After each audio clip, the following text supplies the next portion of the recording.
So my mime teacher taught me about the sacredness of space, and that within space, for the mime, I could create, you all didn't know there was a bird's nest here. Let me just get that for you. Right? Or there's a monkey in this space. Right? Or you didn't know that was there, did you? And that's just fun to show that you did, right? I know. But the point is that even in the trainings we have fun because we lighten up in realizing that what we believe to be real is only repeating what used to be, and that this space in which I created these obstacles, which you also do mentally and emotionally, is actually doesn't have to be filled with that. So you let it go and you have a much, much better life. So those teachers were very, very important to me. It's a great question. Great. So you said that you acting was your background. Could you explain that? Did I what? I'm sorry, say that again for me. Could you tell us about your acting career? Sure. Well, at 17, I actually began studying as a mime and began performing and created my own show called Mime Piece. Mime Piece meaning P-E-A-C-E. Because at the time, Gorbachev and Reagan were doing a lot of, it was right before they started, perestroika happened in the Soviet Union, where it began their transition from what it was to what it is now, or out of a certain political era. And the nuclear freeze movement was happening, and the fear of nuclear war and all of that, because Russia was considered a prime enemy and our evil empire and all of that. And something inside me said, it doesn't resonate with what I believe about humanity. And so I decided to use my mime as a vehicle, and I actually traveled over to the Soviet Union with groups. One woman, Sharon Tennyson, created an organization that had was part of a movement of 40,000 Americans going to the Soviet Union to get to know the people. And I was part of that movement, and I met some very high figures as a performer. So I would be the mascot for these meetings where they would have their not mandolins, but some of their instruments and singers, and then I would perform. So my mime was a vehicle for my personal journey of global peace. And I did that also in Costa Rica at the United Nations University for Peace when Oscar Arias was receiving the Nobel Peace Prize and the Dalai Lama was there. And I've had a really honored journey with this mime, or this vehicle of artistry, performing artistry, to be my messenger.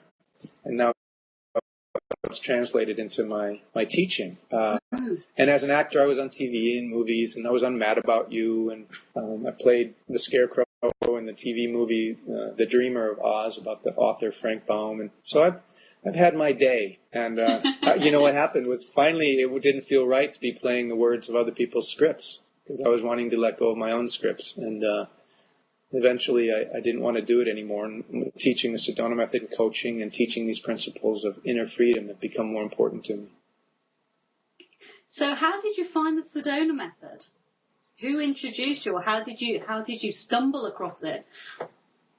I was driving a car in Dallas, Texas, and I had grown up with a nice family. My dad was a Methodist minister, so my two sisters and my mom, we were nice. The Ellzey family is a nice family.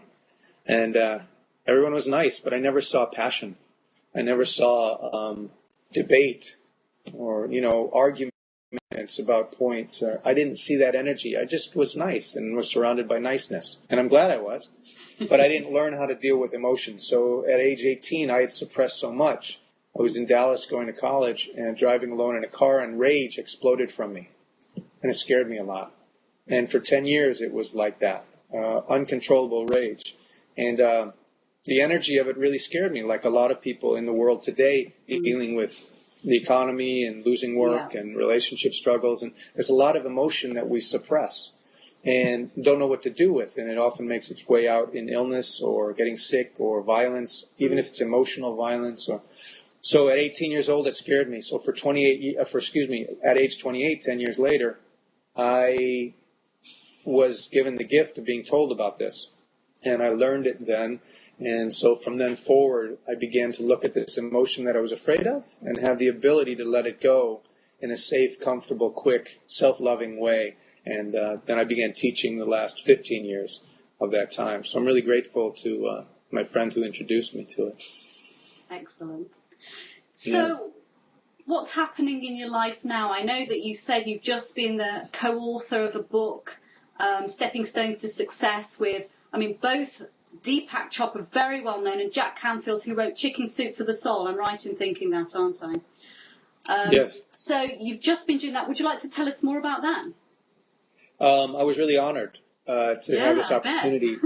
Yeah, it's really amazing because I really appreciated Deepak Chopra's ability to integrate Eastern traditions and principles of consciousness with Western science and physics and quantum physics, because he's a scholar in those fields. And I think he's one of the best people on the planet to stand forward and invite us to know that this body and our experience is a fluid flow of a river of being, really, a river of life. And that whatever we put into the river from consciousness becomes our experience. And he talks about it on a molecular and atomic level and then on consciousness, so level of consciousness. So I've appreciated him, and I heard him speak at a conference, was inspired, walked out to the lobby, got a phone call from a publishing company that said, we're doing a couple of projects, and we understand that you write this kind of, your teachings are around the principles of being unlimited in life and success. Would you be interested in being a part of a project? And I said, I don't know, tell me about it. And they said, well, one of the projects has Deepak Chopra and Jack Canfield as a part of it. That's one option. Does that interest you? I said, wait a minute. He was just talking.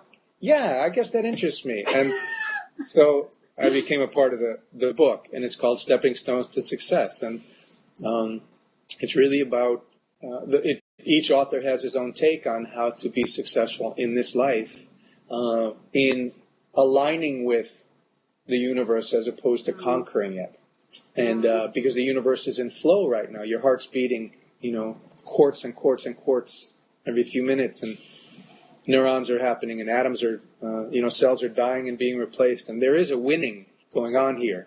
There is success going on here. So the universe is doing the same. So as we let go of believing otherwise, we align with the flow, and life happens more successfully. So that's my part of the chapter anyway. What an honor. Yeah, thanks. Thank you. I look forward to reading that. Well, I'll let you know. Now, isn't it? Say again? Is it out now? No, it should be coming out in the next few months, by spring, I think. Okay, great. We'll put out a notice and let everyone know.